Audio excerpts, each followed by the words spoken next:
Today on Ballistic Barbecue, I have a 9.6 pound USDA Prime standing rib roast.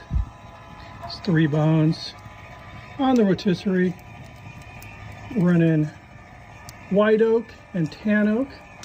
This thing is smelling unbelievable. I basted it with buttermilk and then applied 2 blends of rubs. It smells better than it looks. It looks awesome. Got it on the rotisserie on the good old Argentine grill from Centera Pro Series.